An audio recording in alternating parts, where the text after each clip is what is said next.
Hey guys, today I'll show you on how to install additional RAM on a HP Elitebook 840. So, going to the back side. To remove the back cover, slide this, it comes unlock, and this will slide down and it just slips up. Now, to install the additional RAM, just stick it in here and press it.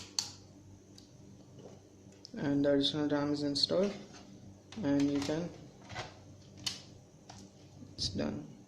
To remove RAM, just pull these two silver tabs out and this pops out at an angle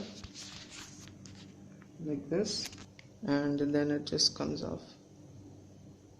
And behind this you can read the specifications.